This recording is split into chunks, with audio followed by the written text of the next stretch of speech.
ನಮಸ್ತೆ. 10ನೇ ತರಗತಿಯ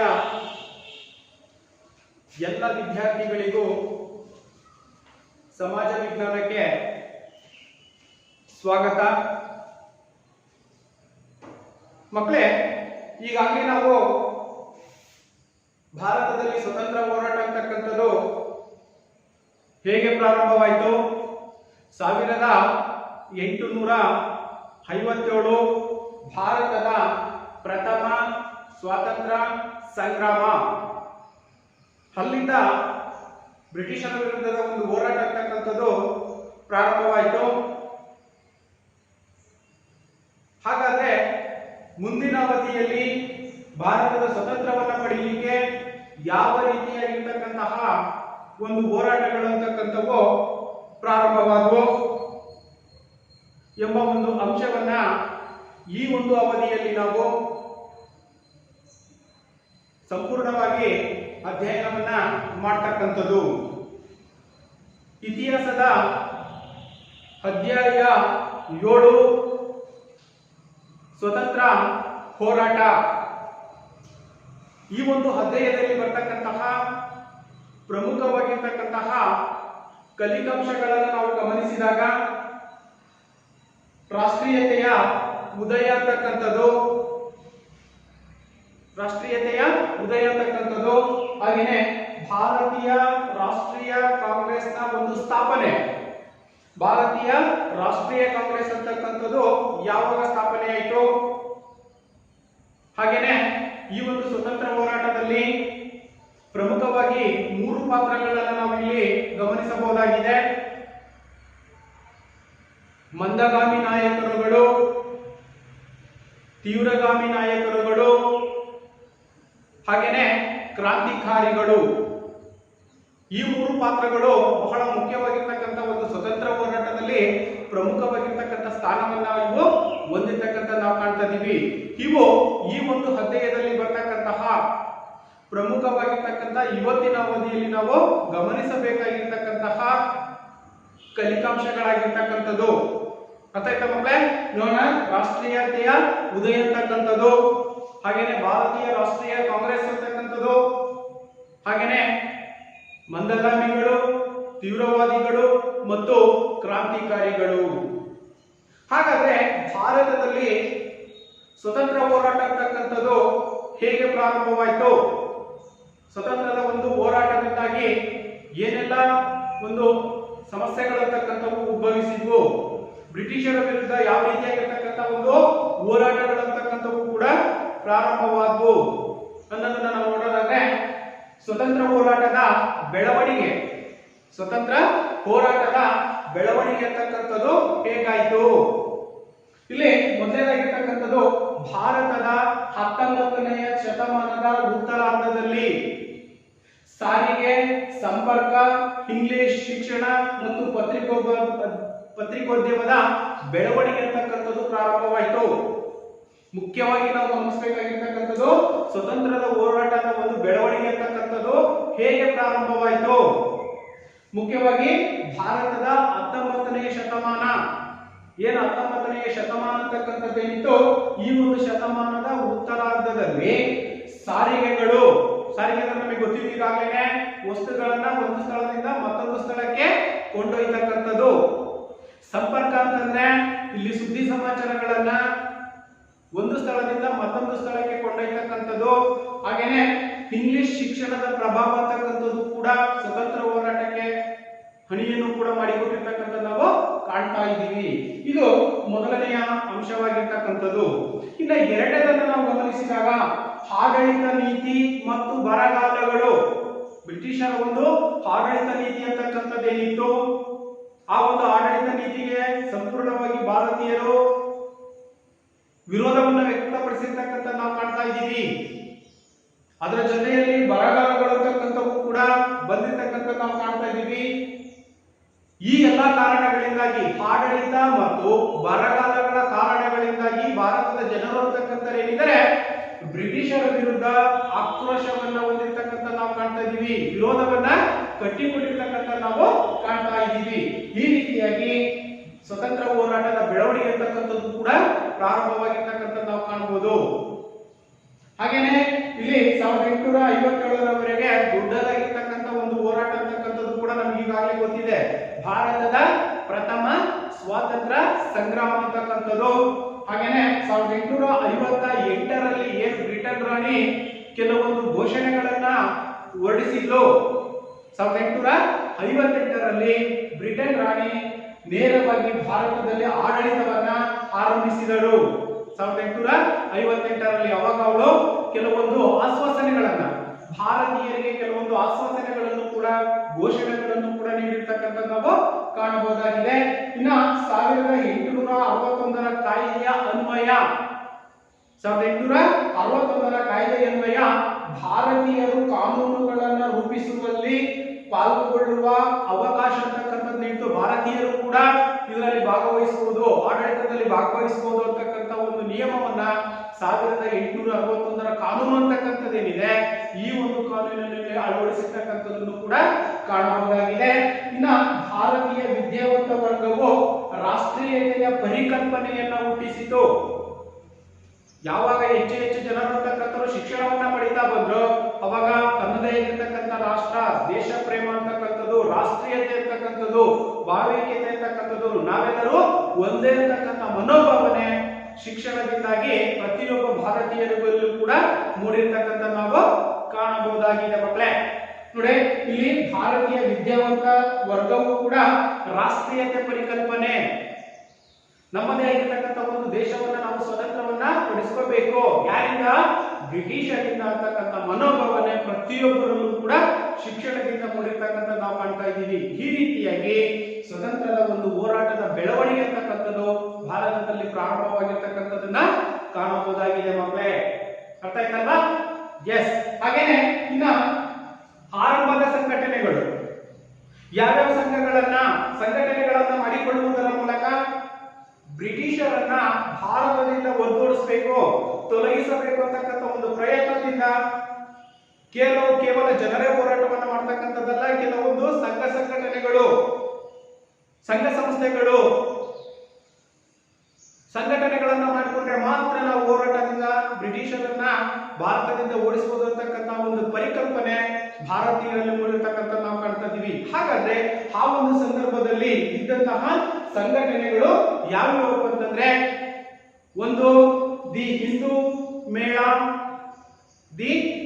ಮೇಳ, the East Indian association, the Hindu ಮೇಳ, ದಿ ಈಸ್ಟ್ ಇಂಡಿಯನ್ ಅಸೋಸಿಯೇಷನ್, ಹಾಗೇನೆ ಪೂರ್ವ ಸಾರ್ವಜನಿಕ ಸಭೆಗಳನ್ನ ಕರೀತಕ್ಕಂಥದ್ದು.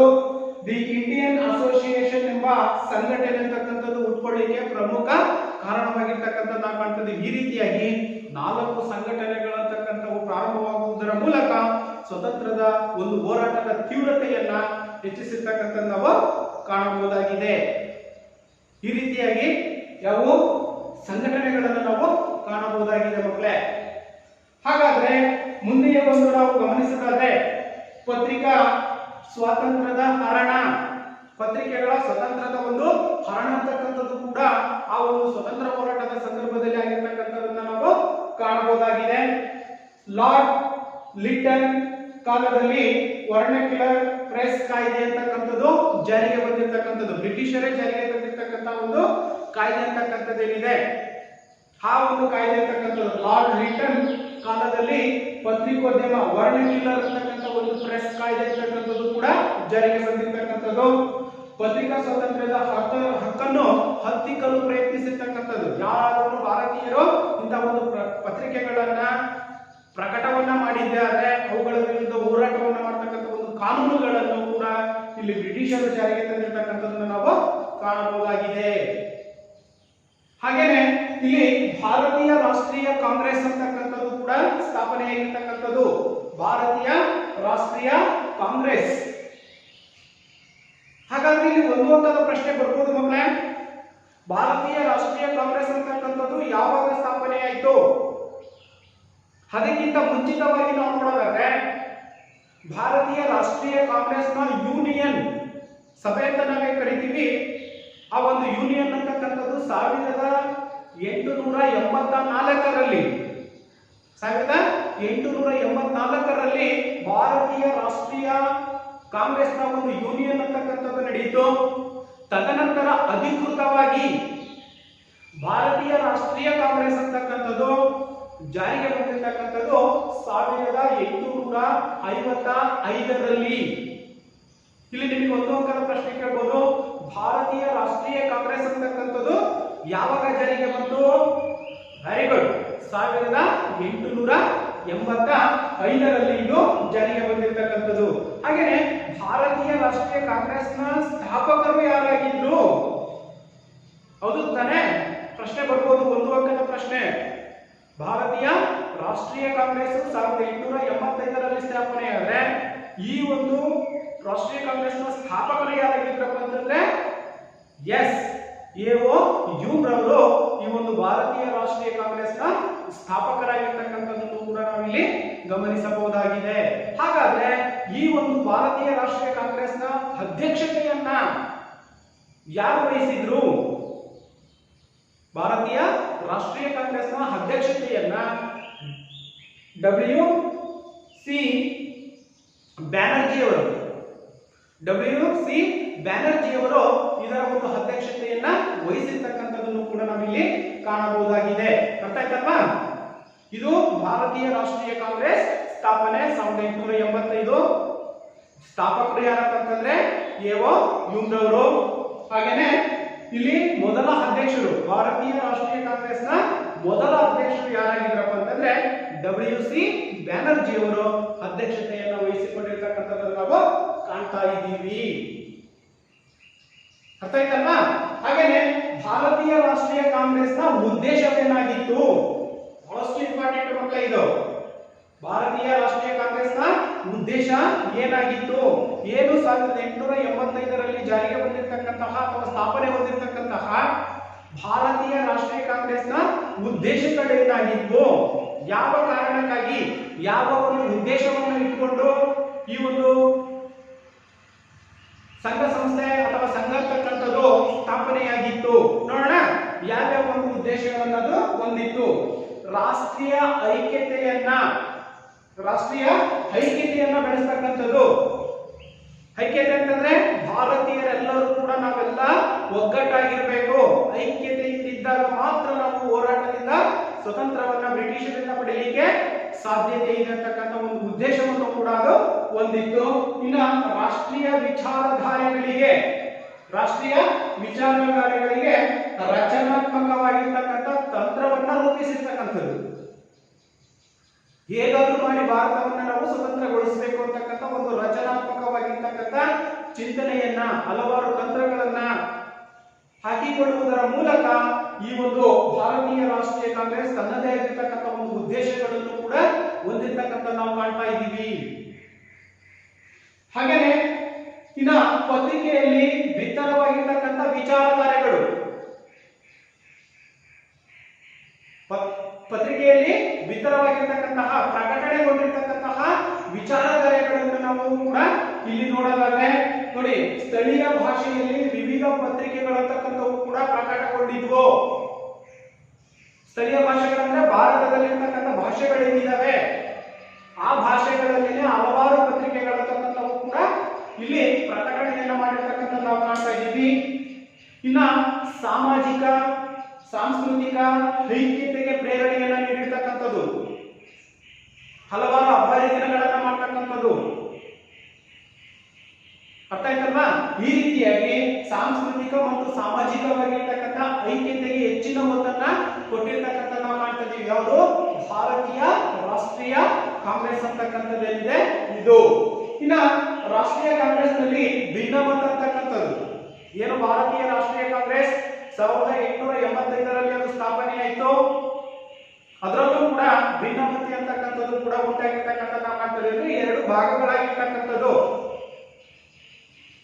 ಇಲ್ಲಿ ಈ ಒಂದು ಕಾಲಾಂತರದಲ್ಲಿ ಕಾರ್ಯತಂತ್ರ ಮತ್ತು ನಂಬಿಕೆ, ಸೈದ್ಧಾಂತಿಕತೆ ಅಂತ ನಾವೇ ಕರಿತೀವಿ. ನಂಬಿಕೆ ಮತ್ತು ಸೈದ್ಧಾಂತಿಕತೆಗೆ ಹೋರಾಟದ ಮಾದರಿಯಲ್ಲಿ ವ್ಯತ್ಯಾಸಗಳು ಕೂಡ ಕಂಡು ಬಂದಿರತಕ್ಕಂಥ ನಾವು ಕಾಣ್ತಾ ಇದ್ದೀವಿ. ಇನ್ನ ಈ ಒಂದು ಭಾರತೀಯ ರಾಷ್ಟ್ರೀಯ ಕಾಂಗ್ರೆಸ್ನಲ್ಲಿ ಏನು ಬಿರುಕು ಅಥವಾ ಭಿನ್ನಮತ ಅಂತಕ್ಕಂಥದ್ದು ಕಾಣ್ತು. ಅದರಲ್ಲಿ ಪ್ರಮುಖವಾಗಿ ನಾವು 2 ವಿಧಗಳನ್ನ ಕಾಣ್ತೀವಿ. ಎಷ್ಟು ವಿಧಗಳು? ಎಸ್, 2 ವಿಧಗಳನ್ನ ನಾವು ಕಾಣ್ತಾ ಇದ್ದೀವಿ. ಹಾಗಾದ್ರೆ ಮೊದಲನೇದಾಗಿರ್ತಕ್ಕಂಥದ್ದು ಯಾವುದು? ಮಂದಗಾಮಿಗಳು. ಭಾರತೀಯ ರಾಷ್ಟ್ರೀಯ ಕಾಂಗ್ರೆಸ್ನಲ್ಲಿ ಯಾವಾಗ ಭಿನ್ನಮತ ಅಂತಕ್ಕಂಥದ್ದು ಉಟ್ಕೊಳ್ತೋ ಅಥವಾ ಕಾಂಗ್ರೆಸ್ ಬೇರ್ಪಡ್ತಾ ವಿಭಾಗಗಳಾಗಿತ್ತೋ ಅದರಲ್ಲಿ ಮೊದಲನೇದಾಗಿರ್ತಕ್ಕಂಥದ್ದು ಮಂದಗಾಮಿಗಳು. ಇನ್ನ ಎರಡನೇದಾಗಿರ್ತಕ್ಕಂಥದ್ದು ತೀವ್ರವಾದಿಗಳು. ಮಂದಗಾಮಿಗಳು ಮತ್ತು ತೀವ್ರವಾದಿಗಳು ಅಂತಕ್ಕಂಥ 2 ಇಲ್ಲಿ ಬಣಗಳಂತಕ್ಕಂಥವು, 2 ಭಾಗಗಳಂತಕ್ಕಂಥವು ಭಿನ್ನಮತ ಅಂತಕ್ಕಂಥದ್ದಲ್ಲಿ ಉಂಟಾಗಿರ್ತಕ್ಕಂಥದ್ದು ನಾವು ಕಾಣಬಹುದಾಗಿದೆ ಮಕ್ಕಳೇ. ಅರ್ಥ ಆಯ್ತಲ್ವಾ? ಇದು ಪ್ರಮುಖವಾಗಿರ್ತಕ್ಕಂತಹ ಭಾರತೀಯ ರಾಷ್ಟ್ರೀಯ ಕಾಂಗ್ರೆಸ್ನ ಒಂದು ಸ್ಥಾಪನೆ ಮತ್ತು ಅದರ ಉದ್ದೇಶಗಳು, ಅದರಲ್ಲಿ ಇರ್ತಕ್ಕಂತಹ ಭಿನ್ನಮತೆ, ಮಂದಗಾಮಿಗಳು ಮತ್ತು ತೀವ್ರವಾದಿಗಳು ಎಂಬ 2 ಭಿನ್ನಮತಗಳಂತಕ್ಕಂಥವು ಬೇರ್ಪಟ್ಟಿರ್ತಕ್ಕಂಥದ್ದು ನಾವು ಕಾಣ್ತಾ ಇದ್ದೀವಿ. ಆ 2 ಭಿನ್ನಮತಗಳಲ್ಲಿ ಮೊದಲನೇದಾಗಿರ್ತಕ್ಕಂಥದ್ದೇ ಮಂದಗಾಮಿಗಳು. ಮಂದಗಾಮಿಗಳು ಅಂತ ಕರಿತೀವಿ. ಅರ್ಥ ಆಯ್ತಲ್ವಾ? ನೋಡೋಣ ಹಾಗಾದ್ರೆ ಮಂದಗಾಮಿ ನಾಯಕರು ಯಾರ್ಯಾರಿದ್ದಾರೆ, ಮಂದಗಾಮಿಗಳ ಪಾತ್ರಗಳು ಏನಾಗಿತ್ತು, ಮಂದಗಾಮಿಗಳ ಬೇಡಿಕೆಗಳಂತಕ್ಕಂಥವೇನಿದ್ದಾವೆ, ಡಿಮ್ಯಾಂಡ್ಸ್ ಅಂತ ನಾವೇ ಕರಿತೀವಿ. ಮಂದಗಾಮಿಗಳ ಬೇಡಿಕೆಗಳು ಏನಾಗಿತ್ತು ಅನ್ನೋದನ್ನ ನಾವು ನೋಡೋಣ ಮಕ್ಕಳೇ. ಹಾಗಾದ್ರೆ ಇಲ್ಲಿ ಮಂದಗಾಮಿಗಳು ಉದಾರ ರಾಷ್ಟ್ರೀಯವಾದದ ಕಾಲವಾಗಿರ್ತಕ್ಕಂಥದ್ದು. ಮಂದಗಾಮಿಗಳ ಕಾಲವನ್ನು ನಾವೇನಂತ ಕರಿತೀವಿ? ಉದಾರ ರಾಷ್ಟ್ರೀಯವಾದದ ಕಾಲ ಅಂತಲೂ ಕೂಡ ನಾವು ಮಂದಗಾಮಿಗಳ ಕಾಲವನ್ನ ಕರಿತಾ ಇದ್ದೀವಿ. ಆ ಒಂದು ನಿಟ್ಟಿನಲ್ಲಿ 1885ರಿಂದ 1905ರವರೆಗಿನ ಕಾಲ ಏನಿದೆ, 20 ವರ್ಷಗಳ ಕಾಲಾವಧಿ ಅಂತಕ್ಕಂಥದ್ದು ಏನಿದೆ, ಯಾವಾಗ 1885ರಿಂದ 1905ರವರೆಗಿನ ಕಾಲ ಏನಿದೆ, 20 ವರ್ಷಗಳ ಕಾಲಾವಧಿ, ಈ ಒಂದು ಕಾಲಾವಧಿಯನ್ನು ನಾವೇನಂತ ಕರಿತೀವಿ? ಮಂದಗಾಮಿಗಳ ಕಾಲ ಎಂಬುದಾಗಿ ಕರೆಯಲಾಗುತ್ತದೆ. ನೋಡಿ ಇಲ್ಲಿ 1885ರಿಂದ 1905ರ ಒಂದು ಕಾಲಘಟ್ಟ ಏನಿದೆ, ಆ ಒಂದು 20 ವರ್ಷಗಳ ಕಾಲಘಟ್ಟ ಏನಿದೆ, ಇದನ್ನೇ ನಾವೇನಂತ ಕರಿತೀವಿ? ಮಂದಗಾಮಿಗಳು ಅಂತ ಕರಿತೀವಿ. ಹಾಗಾದ್ರೆ ಇಲ್ಲಿ ಪ್ರಮುಖವಾಗಿ ನಾವು ಇದರ ಅರ್ಥವನ್ನು ನೋಡಿದಾಗ ಬ್ರಿಟಿಷ್ ಸರ್ಕಾರಕ್ಕೆ ಪ್ರಾರ್ಥನೆಯನ್ನ ಮಾಡ್ತಕ್ಕಂಥದ್ದು ಯಾರು? ಮಂದಗಾಮಿ ನಾಯಕರುಗಳು ಏನಿದ್ದಾರೆ, ಮಂದಗಾಮಿ ನಾಯಕರು ಸರ್ಕಾರಕ್ಕೆ ಪ್ರಾರ್ಥನೆ ಮತ್ತು ಮನವಿಗಳ ಮೂಲಕ ಬೇಡುವ ಒಂದು ಕಾಂಗ್ರೆಸ್ನ ಒಂದು ಗುಂಪು ಪ್ರಾರ್ಥನೆಯನ್ನ ಮಾಡ್ತಕ್ಕಂಥದ್ದು. ಹಾಗೇನೆ ಇಲ್ಲಿ ಮನವಿಗಳನ್ನು ಸಲ್ಲಿಸ್ತಕ್ಕಂಥ ಒಂದು ಗುಂಪು ಏನಿದೆ, ಈ ಒಂದು ಗುಂಪಿಗೆ ನಾವು ಏನಂತ ಕರಿತೀವಿ? ಮಂದಗಾಮಿಗಳು ಅಂತ ಕರಿತೀವಿ. ಬ್ರಿಟಿಷ್ ಸರ್ಕಾರಕ್ಕೆ ಮನವಿಗಳನ್ನ ಮತ್ತು ಪ್ರಾರ್ಥನೆಯನ್ನ ಮಾಡಿರ್ತಕ್ಕಂಥ ಒಂದು ಗುಂಪು ಏನಿದೆ, ಈ ಒಂದು ಗುಂಪನ್ನೇ ನಾವೇನಂತ ಕರಿತೀವಿ? ಮಂದಗಾಮಿಗಳು ಅಂತಲೂ ಕೂಡ ಕರೆಯಲಾಗುತ್ತದೆ. ಹಾಗಾದ್ರೆ ಇಲ್ಲಿ ಮತ್ತೆ 2 ಅಂಕದ ಪ್ರಶ್ನೆ ಬರಬಹುದು ಮಕ್ಕಳೇ. ಮಂದಗಾಮಿ ನಾಯಕರುಗಳನ್ನ ತಿಳಿಸಿ. ಮಂದಗಾಮಿ ನಾಯಕರುಗಳು ಯಾರ್ಯಾರಿದ್ರು? ಹೌದಲ್ವಾ? ಈ ರೀತಿಯಾಗಿರ್ತಕ್ಕಂಥ ಪ್ರಶ್ನೆನೂ ಕೂಡ ಬರುವ ಸಾಧ್ಯತೆ ಇರುತ್ತೆ. ನೋಡೋಣ ಹಾಗಾದ್ರೆ ಯಾರಿದ್ರು ಮಂದಗಾಮಿ ನಾಯಕರುಗಳು? ದಾದಾಬಾಯಿ ನವರೋಜಿ ಅವರು, ಗೋಪಾಲಕೃಷ್ಣ ಗೋಖಲೆ, ಎಂ.ಜಿ. ರಾನಡೆ ಮೀನ್ಸ್ ಮಹಾದೇವ ಗೋವಿಂದ ರಾನಡೆ, ಹಾಗೇನೆ ಡಬ್ಲ್ಯೂ.ಸಿ. ಬ್ಯಾನರ್ಜಿ, ಸುರೇಂದ್ರನಾಥ ಬ್ಯಾನರ್ಜಿ, ಇವರು ಪ್ರಮುಖರಾಗಿರ್ತಕ್ಕಂತಹ ಮಂದಗಾಮಿ ನಾಯಕರುಗಳು. ಅರ್ಥ ಆಯ್ತಲ್ವಾ? ಇನ್ನೊಂದ್ಸರಿ ನೋಡೋಣ.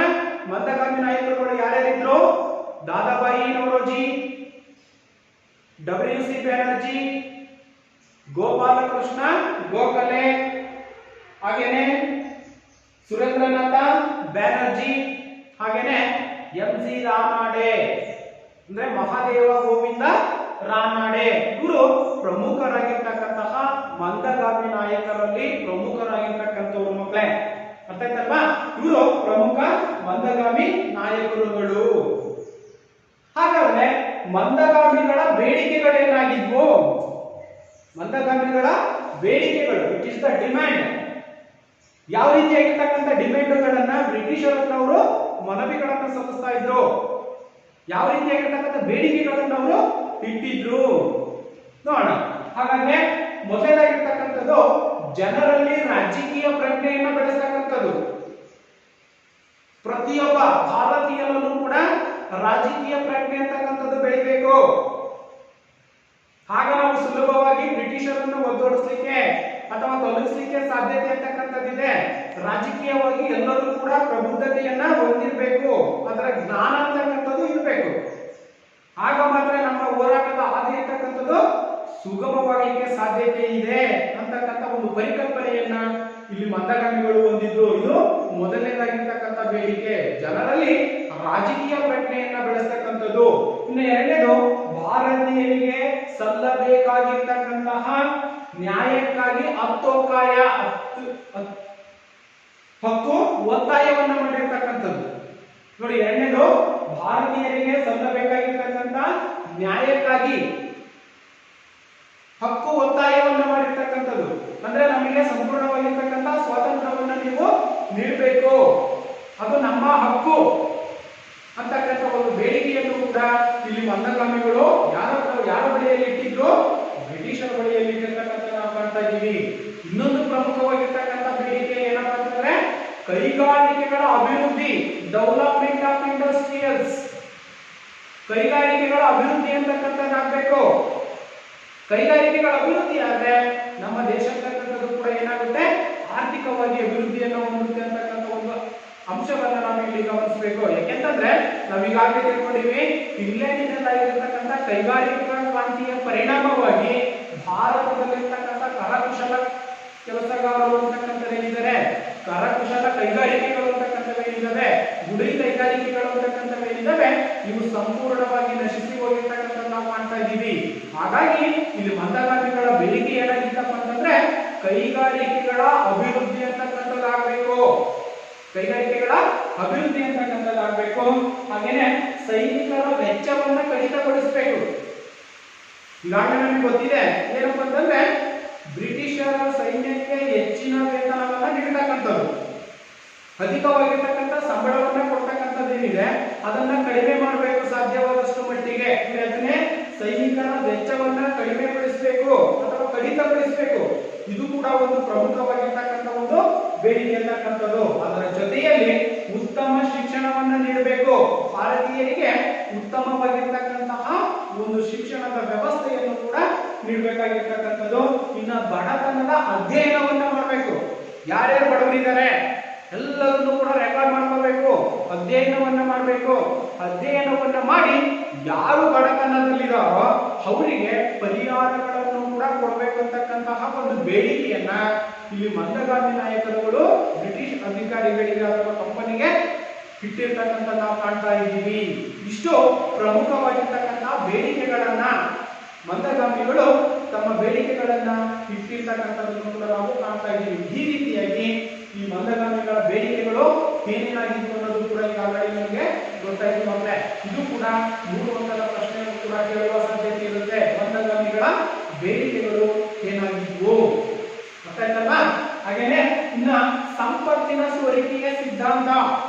ಮಂದಗಾಮಿ ನಾಯಕರಲ್ಲಿ ಪ್ರಮುಖರಾಗಿರ್ತಕ್ಕಂಥವರು ದಾದಾಬಾಯಿ ನವರೋಜಿ ಏನಿದ್ದಾರೆ, ಇವರು ಸಂಪತ್ತಿನ ಸೋರಿಕೆಯ ಸಿದ್ಧಾಂತವನ್ನ ಮಂಡಿಸಿದ್ರು.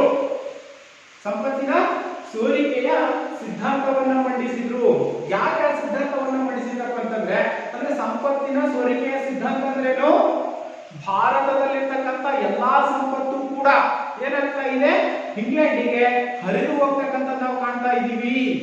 ಹೇಗೆ ಹರಿದು ಹೋಗ್ತಾ ಇದೆ?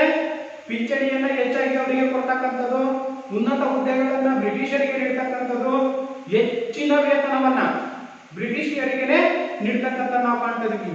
ಈ ಎಲ್ಲಾ ಕಾರಣಗಳಿಂದಾಗಿ ಭಾರತದಲ್ಲಿರ್ತಕ್ಕಂತಹ ಸಂಪತ್ತು ಅಂತಕ್ಕಂಥದ್ದು ಇಂಗ್ಲೆಂಡಿಗೆ ಹರಿದು ಹೋಗಿರ್ತಕ್ಕಂಥ ನಾವು ಕಾಣ್ತಾ ಇದ್ದೀವಿ. ಇದಕ್ಕಾಗಿನೇ, ಈ ಕಾರಣಕ್ಕಾಗಿನೇ ಮಂದಗಾಮಿಗಳ ನಾಯಕರುಗಳಲ್ಲಿ ಪ್ರಮುಖವಾಗಿರ್ತಕ್ಕಂತಹ ದಾದಾಬಾಯಿ ನವರೋಜಿಯವರು ಸಂಪತ್ತಿನ ಸೋರಿಕೆಯ ಸಿದ್ಧಾಂತವನ್ನ ಕೂಡ ಮಂಡಿಸಿರ್ತಕ್ಕಂಥದ್ದು ನಾವು ಕಾಣಬಹುದಾಗಿದೆ. ನಿಮಗೆ ಇಲ್ಲಿ ಕೇಳಬಹುದು ಒಂದು ಅಂಕದ ಪ್ರಶ್ನೆ, ಸಂಪತ್ತಿನ ಸೋರಿಕೆಯ ಸಿದ್ಧಾಂತ ಅಂದ್ರೇನು ಅಥವಾ ಸಂಪತ್ತಿನ ಸೋರಿಕೆಯ ಸಿದ್ಧಾಂತವನ್ನ ಪ್ರತಿಪಾದಿಸಿದವರು ಯಾರು? ಈ ರೀತಿಯಾಗಿರ್ತಕ್ಕಂಥ ಪ್ರಶ್ನೆಗಳು ಕೂಡ ಬರುತ್ತೆ ಅಲ್ವಾ. ಸಂಪತ್ತಿನ ಸೋರಿಕೆಯ ಸಿದ್ಧಾಂತವನ್ನ ಪ್ರತಿಪಾದಿಸಿದವರು ಯಾರು? ದಾದಾಬಾಯಿ ನವರೋಜಿಯವರು. ಸಂಪತ್ತಿನ ಸೋರಿಕೆಯ ಸಿದ್ಧಾಂತ ಅಂದ್ರೆ ಏನು? ಭಾರತದಲ್ಲಿರ್ತಕ್ಕಂಥ ಎಲ್ಲಾ ಸಂಪತ್ತು ಕೂಡ ಇಂಗ್ಲೆಂಡಿಗೆ ಹರಿದು ಹೋಗಿರ್ತಕ್ಕಂಥ ನಾವು ಕಾಣ್ತಾ ಇದೀವಿ. ಇದನ್ನು ನಾವು ಸಂಪತ್ತಿನ ಸೋರಿಕೆಯ ಸಿದ್ಧಾಂತ ಕೂಡ ಎಂಬುದಾಗಿ ಕರೆಯಲಾಗುತ್ತದೆ ಅಂತ ಮಕ್ಕಳೇ. ಹಾಗೆ ನಾವು ಇದರ ಪ್ರಮುಖವಾಗಿರ್ತಕ್ಕಂಥ ಅಂಶಗಳನ್ನ ನಾವು ನೋಡೋದಾದ್ರೆ ಈ ಅಂಶಗಳು ಆಮದನ್ನ ಹೆಚ್ಚು ಮಾಡಬೇಕು, ಆಮದನ್ನ ಹೆಚ್ಚು, ಹಾಗೇನೆ ರಫ್ತು ಕಡಿಮೆ ಮಾಡಿರ್ತಕ್ಕಂಥದ್ದು. ಆಮದು ಅಂತಂದ್ರೆ ಇಂಗ್ಲೆಂಡಿನಿಂದ ತರಿಸ್ಕೊಳ್ತಕ್ಕಂಥದ್ದು, ರಫ್ತು ಅಂತಂದ್ರೆ ಇಂಗ್ಲೆಂಡ್ಗೆ ಕಳಿಸ್ತಕ್ಕಂಥದ್ದು ಏನಿದೆ, ಇಂಗ್ಲೆಂಡ್ಗೆ ಕಳಿಸ್ತಕ್ಕಂಥದ್ದು. ನಮ್ಮ ವಸ್ತುಗಳು ಕಡಿಮೆ ಪ್ರಮಾಣದಲ್ಲಿ ಹೋಗ್ತಾ ಇದ್ವು, ಆಮದನ್ನ ಹೆಚ್ಚಿನ ಪ್ರಮಾಣದಲ್ಲಿ ಅವರು ಮಾಡಿರ್ತಕ್ಕಂಥದ್ದೇ ಅಲ್ಲೇನಾಗುತ್ತೆ, ಸಂಪತ್ತಿನ ಸೋರಿಕೆ ಅಂತಕ್ಕಂಥದ್ದು ಕೂಡ ಉಂಟಾಗ್ತಕ್ಕಂಥ ನಾವು ಕಾಣ್ತಿದ್ದೀವಿ. ಅಧಿಕಾರಿಗಳಿಗೆ ನೀಡುವಂತಹ ವೇತನ ಮತ್ತು ಪಿಂಚಣಿ ಏನಿದೆ, ಅಧಿಕಾರಿಗಳಿಗೆ ನೀಡತಕ್ಕಂತಹ ವೇತನ ಮತ್ತು ಪಿಂಚಣಿ ಅಂತಕ್ಕಂಥದ್ದೇನಿದೆ, ಈ ಒಂದು ಪಿಂಚಣಿಯನ್ನು ಕೂಡ ನಾವು ಇಲ್ಲಿ ಗಮನಿಸಬಹುದಾಗಿದೆ. ಇನ್ನು ಆಡಳಿತಾತ್ಮಕ ವೆಚ್ಚಗಳು, ಬ್ರಿಟಿಷರ ಒಂದು ಆಡಳಿತದ ಅವಧಿಯಲ್ಲಿ ಏನು ಹೆಚ್ಚಿನ ಪ್ರಮಾಣದಲ್ಲಿ ಅವರು ವೆಚ್ಚವನ್ನ ಮಾಡ್ತಾ ಇದ್ರು, ಆ ವೆಚ್ಚ ಅಂತಕ್ಕಂಥದ್ದು ಕೂಡ ಇಲ್ಲಿ ಸಂಪತ್ತಿನ ಸೋರಿಕೆ ಆಗಲಿಕ್ಕೆ ಪ್ರಮುಖ ಕಾರಣವಾಗಿರ್ತಕ್ಕಂಥದ್ದನ್ನು ನಾವು ಕಾಣಬಹುದಾಗಿದೆ. ಇದು ಮಂದಗಾಮಿಗಳ ನಾಯಕರುಗಳ ಬೇಡಿಕೆಗಳು ಅಂತಕ್ಕಂಥದ್ದು ಕೂಡ ನಾವು ಮೊದಲಾಗಿ ತಿಳ್ಕೊಂಡ್ವಿ.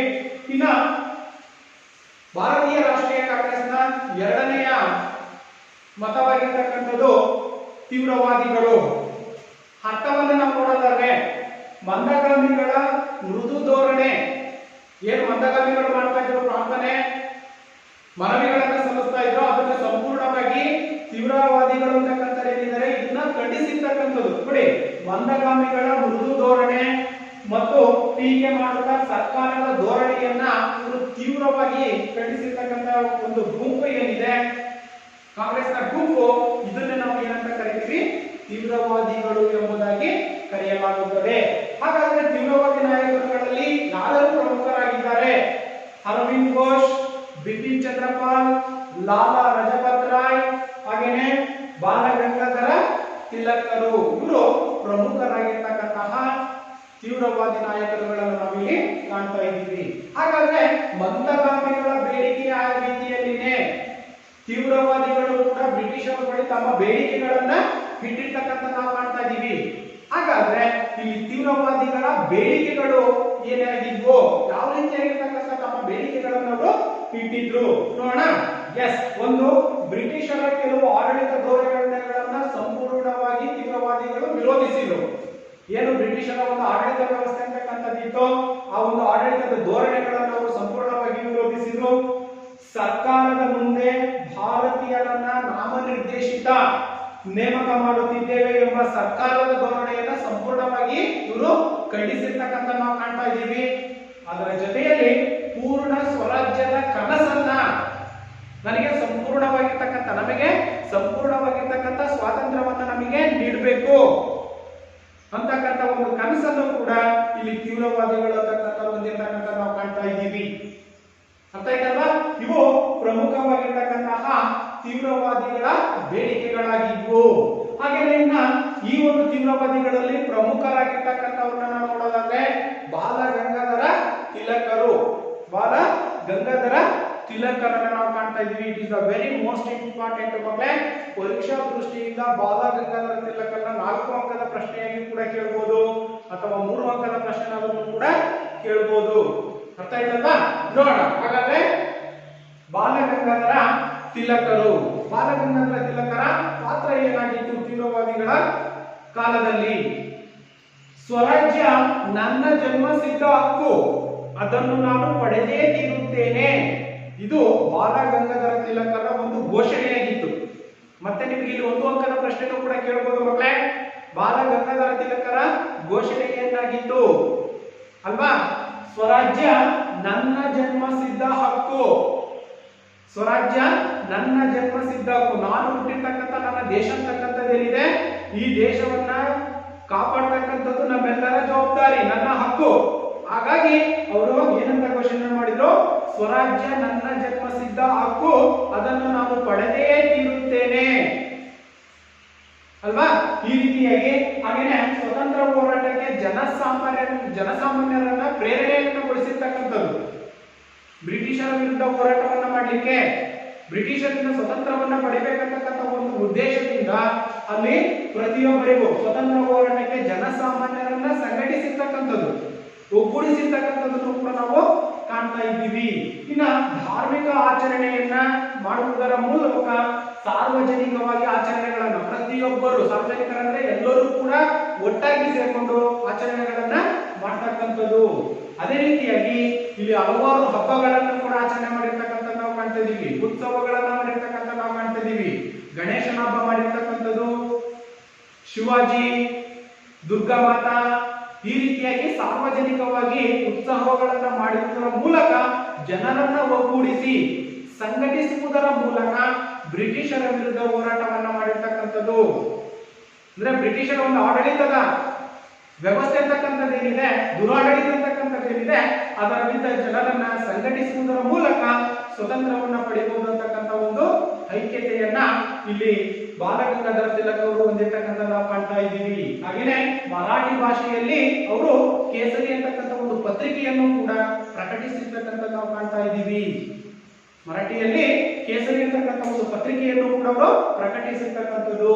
ಇನ್ನು ಇಂಗ್ಲಿಷ್ ನಲ್ಲಿ ಮರಾಠ ಪತ್ರಿಕೆಯನ್ನು ಕೂಡ ಇವರು ಆರಂಭಿಸಿದ್ರು. ಇಂಗ್ಲಿಷ್ ಭಾಷೆಯಲ್ಲಿ ಮರಾಠ ಪತ್ರಿಕೆಯನ್ನ ಇವರು ಆರಂಭಿಸಿದ್ರು.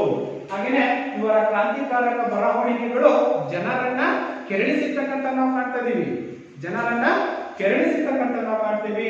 ಇನ್ನ ಜೈಲಿನಲ್ಲಿ ಇದ್ದುಕೊಂಡೇ ಅವರು ಗೀತ ರಹಸ್ಯ ಎಂಬ ಒಂದು ಗ್ರಂಥವನ್ನು ಕೂಡ ಇವರು ರಚನೆಯನ್ನ ಮಾಡಿದ್ರು. ಜೈಲಿನಲ್ಲಿ ಇದ್ದುಕೊಂಡೇ ಸ್ವತಂತ್ರ ಹೋರಾಟದ ಸಂದರ್ಭದಲ್ಲಿ ಬ್ರಿಟಿಷರು ಬಾಲಗಂಗಾಧರ ತಿಲಕರನ್ನ ಜೈಲಿಗೆ ಹಾಕಿದಂತ ಸಂದರ್ಭದಲ್ಲಿ ಜೈಲಿನಲ್ಲಿ ಅವರು ಗೀತ ರಹಸ್ಯ ಅಂತಕ್ಕಂಥ ಒಂದು ಕೃತಿಯನ್ನು ಕೂಡ ಗ್ರಂಥವನ್ನು ಅವರು ರಚನೆ ಮಾಡಿರ್ತಕ್ಕಂಥ ನಾವು ಕಾಣ್ತೀವಿ. ಈ ರೀತಿಯಾಗಿ ಬಾಲಗಂಗಾಧರ ತಿಲಕರ ಒಂದು ಪಾತ್ರವನ್ನ ನಾವು ತೀವ್ರವಾದಿಗಳಲ್ಲಿ ಕಾಣಬಹುದಾಗಿದೆ ಮಕ್ಕಳೇ. ಅರ್ಥ ಆಯ್ತಲ್ವಾ? ಇಷ್ಟು ಭಾರತೀಯ ರಾಷ್ಟ್ರೀಯ ಕಾಂಗ್ರೆಸ್ನ ವಿಭಜನೆಯ ಎರಡು ಭಾಗಗಳು. ನಾವು ಏನು ಮಂದಗಾಮಿಗಳು ಮತ್ತು ತೀವ್ರವಾದಿಗಳು ಅಂತ ಕರೆದ್ವಿ, ಆ ಒಂದು ಅಂಶಗಳನ್ನು ನಾವೀಗ ನೋಡಿದ್ವಿ. ನಂತರದಲ್ಲಿ ಬಂಗಾಳದ ಒಂದು ವಿಭಜನೆ ಅಂತಕ್ಕಂಥದ್ದು, ಬಂಗಾಳವನ್ನ ವಿಭಾಗಿಸ್ತಕ್ಕಂಥದ್ದು. ಯಾಕೆಂತಂದ್ರೆ ಬಂಗಾಳದಲ್ಲಿ ಏನಿತ್ತು, ಹಿಂದೂ ಮತ್ತು ಮುಸ್ಲಿಮರು ಅಂತಕ್ಕಂಥವ್ರು ಇರ್ತಕ್ಕಂಥ ನಾವು ಒಗ್ಗಟ್ಟಾಗಿರ್ತಕ್ಕಂಥ ನಾವು ಕಾಣ್ತಾ ಇದ್ವಿ. ಬ್ರಿಟಿಷರ ಒಂದು ಕುಟಿಲತೆ ನಮಗೆ ಗೊತ್ತಿದೆ. ಏನು ಕುಟಿಲತೆ? ಒಡೆದು ಆಳುವ ನೀತಿ ಅಂತಕ್ಕಂಥದ್ದೇನಿದೆ, ಒಡೆದು ಆಳುವ ನೀತಿಯ ಮೂಲಕ ಇವರನ್ನ ವಿಭಾಗವನ್ನ ಮಾಡಿದ್ರೆ ನಾವು ಸುಲಭವಾಗಿ ಭಾರತದಲ್ಲಿ ಆಡಳಿತವನ್ನ ಮಾಡಬಹುದು ಅಂತಕ್ಕಂಥ ಒಂದು ಅಭಿಲಾಷೆಯನ್ನ ಯಾರು ಹೊಂದಿದ್ರು? ಎಸ್ ಅಲ್ವಾ, ಬ್ರಿಟಿಷರು ಹೊಂದಿರ್ತಕ್ಕಂಥ ನಾವು ಕಾಣ್ತೀವಿ. ಹಾಗಾಗಿ ಇಲ್ಲಿ ಬಂಗಾಳದ ಒಂದು ವಿಭಜನೆಯನ್ನ ನೋಡಿದಾಗ ಬಂಗಾಳ ಪ್ರಾಂತ್ಯವು ಬ್ರಿಟಿಷ್ ಸರ್ಕಾರದ ವಿರೋಧಿ ಚಟುವಟಿಕೆಗಳ ಕೇಂದ್ರವಾಗಿತ್ತು, ವಿರೋಧಿ ಚಟುವಟಿಕೆಗಳ ಕೇಂದ್ರವಾಗಿತ್ತು. ಬಂಗಾಳದಿಂದಲೇ ಎಲ್ಲಾ ಒಂದು ಕೆಲಸ ಕಾರ್ಯಗಳಂತಕ್ಕಂಥವು ನಡೀತಕ್ಕಂಥದನ್ನ ನಾವು ಕಾಣ್ತಾ ಇದ್ವಿ. ಇನ್ನು ವೈಸರಾಯ್ ಲಾರ್ಡ್ ಕರ್ಜನ್ ವಿಶಾಲ ಭೌಗೋಳಿಕ ವ್ಯಾಪ್ತಿ ಮತ್ತು ಆಡಳಿತ ನೆಪದಿಂದ ವಿಭಜನೆಯನ್ನ ಮಾಡಿರ್ತಕ್ಕಂಥ ಬಹಳ ದೊಡ್ಡದಾಗಿರ್ತಕ್ಕಂಥ ಬಂಗಾಳ ಅಂತಕ್ಕಂಥದ್ದಿದೆ. ಹಾಗಾಗಿ ಎರಡು ಭಾಗಗಳನ್ನ ಮಾಡಿದ್ರೆ ಆಡಳಿತಕ್ಕೆ ಅನುಕೂಲ ಆಗುತ್ತೆ ಅಂತಕ್ಕಂಥ ಒಂದು ದೃಷ್ಟಿಕೋನವನ್ನ ಅವರು ಹೊಂದಿರ್ತಕ್ಕಂಥ ನಾವು ಕಾಣ್ತಾ ಇದೀವಿ. ಇನ್ನ ಪೂರ್ವ ಭಾಗ ಅಂತಕ್ಕಂಥದ್ದೇನಿದೆ, ಬಂಗಾಳದ ಪೂರ್ವ ಭಾಗ ಅಂತಕ್ಕಂಥದ್ದೇನಿದೆ ಅದು ಮುಸ್ಲಿಮರಿಗೆ ಸಂಬಂಧಪಟ್ಟಿದ್ರೆ, ಇನ್ನ ಪಶ್ಚಿಮ ಭಾಗ ಅಂತಕ್ಕಂಥದ್ದೇನಿದೆ ಇದು ಹಿಂದೂಗಳ ಭಾಗ ಅಂತಕ್ಕಂಥ ಎರಡು ಭಾಗಗಳನ್ನು ನಾವು ಬಂಗಾಳವನ್ನ ವಿಭಜನೆ ಮಾಡಿರ್ತಕ್ಕಂಥದ್ದನ್ನು ಕೂಡ ನಾವು ಕಾಣ್ತಾ ಇದ್ದೀವಿ. ಆ ನಿಟ್ಟಿನಲ್ಲಿ ಸಮುದಾಯದಲ್ಲಿ ತಾರತಮ್ಯವನ್ನು ಹೆಚ್ಚಿಸಿ ಸ್ವತಂತ್ರದ ಕಿಚ್ಚನ್ನು ಕುಗ್ಗಿಸ್ತಕ್ಕಂಥದ್ದು. ಏನು, ಇಡೀ ಭಾರತದ ಜನರು ಅಂತಕ್ಕಂಥವ್ರು ಸಂಘಟಿತರಾಗಿ ಬ್ರಿಟಿಷರನ್ನ ಒದ್ದೋಡಿಸ್ತಕ್ಕಂತಹ ಒಂದು ಅಭಿಲಾಷೆಯನ್ನ ಹೊಂದಿದ್ರು. ಹಾಗ ಅವ್ರು ಏನ್ ಮಾಡಿದ್ರು, ಒಡೆದು ಆಳುವ ನೀತಿ ಅಂತಕ್ಕಂಥದ್ದನ್ನ ಅವರು ಜಾರಿಗೆ ತರುವುದರ ಮೂಲಕ ಅವ್ರಿಗೆ ಗೊತ್ತಿತ್ತು ರಾಜಕೀಯವಾಗಿ ಅವರು ನಿಭಾಗವನ್ನ ಮಾಡಿದ್ರೆ ಆಡಳಿತವನ್ನ ನಾವು ಸುಲಭವಾಗಿ ನಡೆಸಲಿಕ್ಕೆ ಸಾಧ್ಯತೆ ಅಂತಕ್ಕಂಥದ್ದಿದೆ. ಹಾಗಾಗಿ ಇಲ್ಲಿ ಎರಡು ಭಾಗಗಳನ್ನಾಗಿ ಮಾಡಿದ್ರು.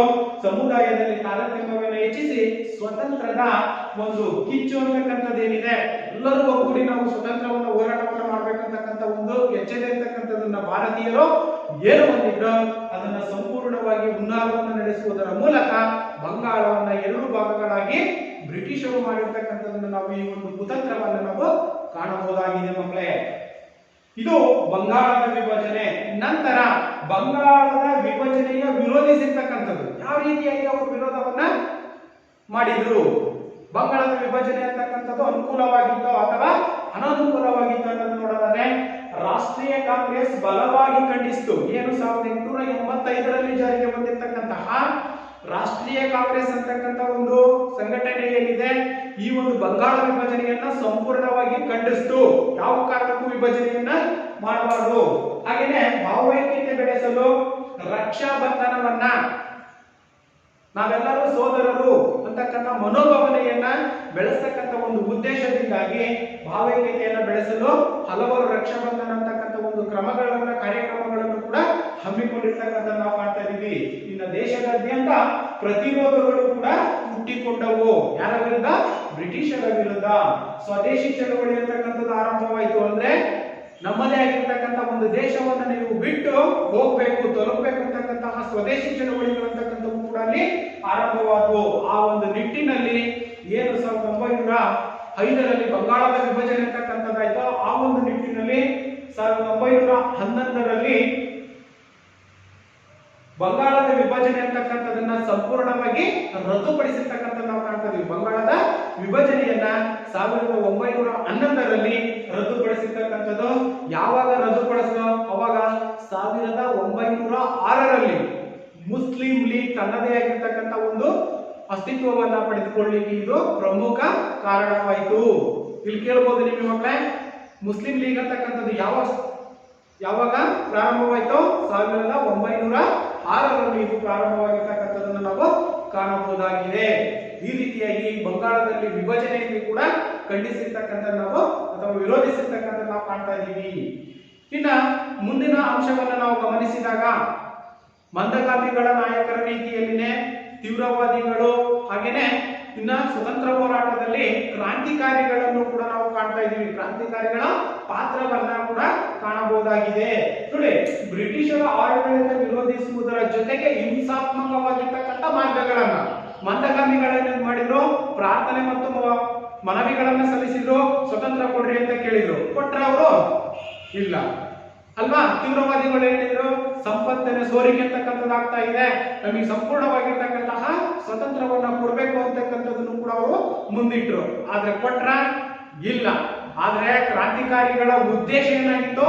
ಸಂಪೂರ್ಣವಾಗಿ ರಕ್ತಪಾತ ಆದ್ರೂ ಪರವಾಗಿಲ್ಲ, ನಾವು ಸ್ವತಂತ್ರವನ್ನ ಪಡೆದೇ ತೀರುತ್ತೇವೆ ಅಂತಕ್ಕಂಥ ಪರಿಕಲ್ಪನೆಯನ್ನ ಕ್ರಾಂತಿಕಾರಿಗಳು ಹೊಂದಿರ್ತಕ್ಕಂಥ ನಾವು ಕಾಣ್ತಾ ಇದೀವಿ ಮಕ್ಕಳೇ, ಅಲ್ವಾ? ಹಾಗೇನೆ ಇಲ್ಲಿ ನೋಡಿ, ಸಂಪೂರ್ಣ ಸ್ವರಾಜ್ಯದ ಸ್ಥಾಪನೆ, ನಮಗೆ ಸಂಪೂರ್ಣವಾಗಿರ್ತಕ್ಕಂಥ ಒಂದು ದೇಶವನ್ನ ನೀವು ಬಿಟ್ಕೊಳ್ಬೇಕು, ಸ್ವತಂತ್ರವನ್ನ ಕೊಡಬೇಕು ಅಂತಕ್ಕಂಥ ಒಂದು ಮಾರ್ಗವನ್ನು ಅವರು ಅನುಸರಿಸಿದ್ರು. ಹಾಗಾಗಿ ಈ ಕ್ರಾಂತಿಕಾರಿಗಳು ಏನ್ ಮಾಡಿದ್ರು? ರಹಸ್ಯ ಸಂಘಟನೆಯನ್ನ ಕಟ್ಟಿ ಬ್ರಿಟಿಷರ ವಿರುದ್ಧ ದಂಗೆ ಏಳಲಿಕ್ಕೆ, ಬ್ರಿಟಿಷರನ್ನ ಭಾರತದಿಂದ ಒತ್ತೋಡಿಸ್ಬೇಕು, ಒಳ್ಳೆ ಮಾತಿಂದ ಅವ್ರಿಗೆ ಕೇಳಲ್ಲ, ನಾವು ಹೋರಾಟವನ್ನೇ ಮಾಡಲೇಬೇಕು ಅಂತಕ್ಕಂಥ ಒಂದು ನಿಯಮವನ್ನ ಹೊಂದಿದ್ದು. ಹಾಗೇನೆ ಹಣಕಾಸು ಸಂಗ್ರಹವನ್ನ ಮಾಡಲಾಯಿತು, ಹಣಕಾಸುಗಳನ್ನ ಸಂಗ್ರಹ ಮಾಡಲಾಯಿತು. ಇನ್ನ ಸಶಸ್ತ್ರಗಳ ತರಬೇತಿ, ಪ್ರತಿಯೊಬ್ಬ ಭಾರತೀಯರಿಗೂ ಕೂಡ ಸ್ವತಂತ್ರ ಹೋರಾಟದಲ್ಲಿ ಭಾಗಿಯಾಗ್ತಕ್ಕಂಥ ಏನಿದ್ದಾರೆ ಅವರಿಗೆ ಸಶಸ್ತ್ರಗಳ ಒಂದು ತರಬೇತಿಯನ್ನು ನೀಡತಕ್ಕಂಥದ್ದು, ಆಯುಧಗಳನ್ನ ಹೇಗೆ ಬಳಸಬೇಕಂತಕ್ಕಂಥ ಒಂದು ತರಬೇತಿಯನ್ನ ಕ್ರಾಂತಿಕಾರಿಗಳು ನೀಡಿರ್ತಕ್ಕಂಥ ನಾವು ಕಾಣ್ತೇವೆ. ಈ ರೀತಿಯಾಗಿ ಸಂಘಟನೆಯನ್ನ ಮಾಡುವುದರ ಮೂಲಕ ಬ್ರಿಟಿಷರ ವಿರುದ್ಧ ದಂಗೆ ಎದ್ದಿರ್ತಕ್ಕಂಥ ನಾವು ಕಾಣ್ತಾ ಇದ್ದೀವಿ. ಇನ್ನ ಬಾಂಬುಗಳನ್ನು, ಪಿಸ್ತೂಲುಗಳನ್ನು ಮತ್ತು ಬಂದೂಕುಗಳ ಪ್ರಯೋಗ ನಡೆಸ್ತಕ್ಕಂಥದ್ದು. ತೀವ್ರವಾದಿಗಳು ಮತ್ತು ಮಂದಗಾಮಿಗಳು ಅವರ ಹೋರಾಟಕ್ಕೂ ಮತ್ತು ಕ್ರಾಂತಿಕಾರಿಗಳ ಹೋರಾಟಕ್ಕೂ ಬಹಳಷ್ಟು ವ್ಯತ್ಯಾಸ ಅಂತಕ್ಕಂಥದ್ದನ್ನು ನಾವು ಕಾಣ್ತಾ ಇದ್ದೀವಿ ಮಕ್ಕಳೇ. ಇದು ಕ್ರಾಂತಿಕಾರಿಗಳು. ಹಾಗಾದ್ರೆ ಕ್ರಾಂತಿಕಾರಿಗಳ ಒಂದು ನಾಯಕರುಗಳು ಯಾರ್ಯಾರಿದ್ರು ನೋಡೋಣ. ಎಸ್, ಇಲ್ಲಿ ಬಿ.ಡಿ. ಸಾವರ್ಕರ್, ಅರವಿಂದ್ ಘೋಷ್, ಅಶ್ವಿನಿ ಕುಮಾರ್ ದತ್ತ, ಹಾಗೇನೆ ರಾಜಗುರು, ಮೇಡಂ ಕಾಮಾ, ಖುದಿರಾಮ್ ಬೋಸ್, ರಾಮ್ ಪ್ರಸಾದ್ ಬಿಸ್ಮಿಲ್. ಇವು ಪ್ರಮುಖರಾಗಿರ್ತಕ್ಕಂತಹ ಕ್ರಾಂತಿಕಾರಿ ನಾಯಕರುಗಳು. ಅರ್ಥ ಆಯ್ತಾ ಮಕ್ಕಳೇ? ಈ ರೀತಿಯಾಗಿ ಬ್ರಿಟಿಷರ ಒಂದು ವಿರೋಧವನ್ನ ಕಟ್ಟಿಕೊಂಡಿರ್ತಕ್ಕಂತಹ ಸ್ವತಂತ್ರ ಹೋರಾಟ ಅಂತಕ್ಕಂಥದ್ದು ಪ್ರಾರಂಭವಾಗಿರ್ತಕ್ಕಂಥದ್ದನ್ನು ನಾವು ಕಾಣ್ತಾ ಇದ್ದೀವಿ. ಅರ್ಥ ಆಯ್ತಲ್ವಾ? ಇಲ್ಲಿಯವರೆಗೆ ಮಕ್ಕಳೇ ನಾವು ಸ್ವತಂತ್ರ ಹೋರಾಟ, ಅದರಲ್ಲಿ ಪ್ರಮುಖವಾಗಿ ಸ್ವತಂತ್ರ ಹೋರಾಟದ ಬೆಳವಣಿಗೆ ಅಂತಕ್ಕಂಥದ್ದು ಹೇಗಾಯ್ತು, ಹಾಗೇನೆ ಆರಂಭದ ಸಂಘಟನೆಗಳಂತಕ್ಕಂಥವು ಹೇಗೆ ಹುಟ್ಕೊಂಡ್ವು, ಅದರಲ್ಲಿ ಪತ್ರಿಕಾ ಸ್ವಾತಂತ್ರ್ಯದ ಹರಣ, ಹಾಗೇನೆ 1885ರಲ್ಲಿ ಭಾರತೀಯ ರಾಷ್ಟ್ರೀಯ ಕಾಂಗ್ರೆಸ್ ಸ್ಥಾಪನೆ, ಹಾಗೇನೆ ಭಾರತೀಯ ರಾಷ್ಟ್ರೀಯ ಕಾಂಗ್ರೆಸ್ನ ಉದ್ದೇಶಗಳು ಏನಾಗಿದ್ವು, ಭಾರತೀಯ ರಾಷ್ಟ್ರೀಯ ಕಾಂಗ್ರೆಸ್ನ ಉದ್ದೇಶಗಳೇನಾಗಿದ್ವು, ಹಾಗೇನೆ ಭಾರತೀಯ ರಾಷ್ಟ್ರೀಯ ಕಾಂಗ್ರೆಸ್ನಲ್ಲಿ ಎರಡು ಭಿನ್ನ ಮತಗಳು ಅಂತಕ್ಕಂಥ ಉಂಟಾದ್ವು. ಅದನ್ನು ನಾವು ಮಂದಗಾಮಿಗಳು ಅಂತ ಕರೆದ್ವಿ, ಹಾಗೇನೆ ತೀವ್ರವಾದಿಗಳು ಅಂತ ಕರೆದ್ವಿ. ಹಾಗಾದ್ರೆ ಇಲ್ಲಿ ಮಂದಗಾಮಿಗಳು ಯಾರು, ಮಂದಗಾಮಿಗಳ ನಾಯಕರುಗಳು ಯಾರು, ಮಂದಗಾಮಿಗಳ ಬೇಡಿಕೆಗಳು ಏನಾಗಿದ್ವು, ಹಾಗೇನೆ ಇಲ್ಲಿ ನಾವು ಸಂಪತ್ತಿನ ಸೋರಿಕೆಯ ಸಿದ್ಧಾಂತವನ್ನು ಗಮನಿಸಿದ್ವಿ. ಅದರ ಜೊತೆಯಲ್ಲಿ ಮುಖ್ಯ ಅಂಶಗಳು, ಅದರ ಜೊತೆಯಲ್ಲಿ ಇನ್ನೊಂದು ಅಂಶವನ್ನು ನಾವು ಕಾಣ್ತಾ ಇದ್ದೀವಿ, ತೀವ್ರವಾದಿಗಳ ನಾಯಕರು ಯಾರು, ಅದರಲ್ಲಿ ಬಾಲಗಂಗಾಧರ ತಿಲಕರ ಪಾತ್ರವೇನು, ನಂತರ ಬಂಗಾಳದ ವಿಭಜನೆ ಅಂತಕ್ಕಂಥದ್ದಾಯ್ತು. ನಂತರ ಕ್ರಾಂತಿಕಾರಿಗಳು ಯಾರು, ಕ್ರಾಂತಿಕಾರಿಗಳ ನಾಯಕರುಗಳನ್ನು ನಾವು ಗಮನಿಸಿದಾಗ ಇಷ್ಟು ಅಂಶಗಳನ್ನ ಈ ಒಂದು ಅವಧಿಯಲ್ಲಿ ನಾವು ಅಧ್ಯಯನವನ್ನ ಮಾಡಿದ್ದೀವಿ ಮಕ್ಕಳೇ. ಅರ್ಥ ಆಯ್ತಲ್ಲ? ಎಸ್. ಹಾಗಾದ್ರೆ ನಾಳಿನ ಗೃಹಪಾಠಕ್ಕೆ ಸಂಬಂಧಪಟ್ಟಂತೆ ಕೆಲವೊಂದು ಪ್ರಶ್ನೆಗಳನ್ನ ಬರ್ಕೊಳ್ಳಿ. ಸ್ವತಂತ್ರ ಹೋರಾಟದ ಬೆಳವಣಿಗೆಯನ್ನ ವಿವರಿಸಿ, ಸ್ವತಂತ್ರ ಹೋರಾಟದ ಬೆಳವಣಿಗೆಗಳನ್ನ ವಿವರಿಸಿ. ಮುಂದಿನ ಪ್ರಶ್ನೆ, ಭಾರತೀಯ ರಾಷ್ಟ್ರೀಯ ಕಾಂಗ್ರೆಸ್ ಯಾವಾಗ ಸ್ಥಾಪನೆಯಾಯಿತು, ಭಾರತೀಯ ರಾಷ್ಟ್ರೀಯ ಕಾಂಗ್ರೆಸ್ ಯಾವಾಗ ಸ್ಥಾಪನೆಯಾಯಿತು.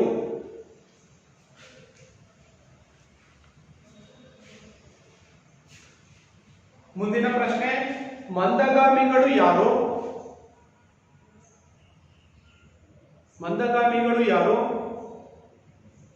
ಮಂದಗಾಮಿಗಳ ಬೇಡಿಕೆಗಳನ್ನ ಪಟ್ಟಿ ಮಾಡಿ, ಮಂದಗಾಮಿಗಳ ಬೇಡಿಕೆಗಳನ್ನ ಪಟ್ಟಿ ಮಾಡಿ.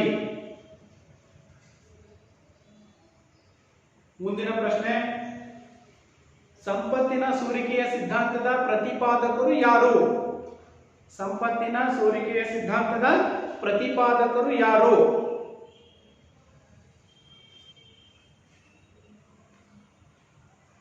ನೆಕ್ಸ್ಟ್ ಮುಂದಿನ ಪ್ರಶ್ನೆ, ಬಾಲಗಂಗಾಧರ ತಿಲಕ್ ಅವರ ಪಾತ್ರವನ್ನ ಸಂಕ್ಷಿಪ್ತವಾಗಿ ವಿವರಿಸಿ, ಬಾಲಗಂಗಾಧರ ತಿಲಕರ ಪಾತ್ರವನ್ನ ಸಂಕ್ಷಿಪ್ತವಾಗಿ ವಿವರಿಸಿ. ಅರ್ಥ ಆಯ್ತಲ್ಲ ಮಕ್ಕಳೇ? ಎಸ್. ಧನ್ಯವಾದಗಳು.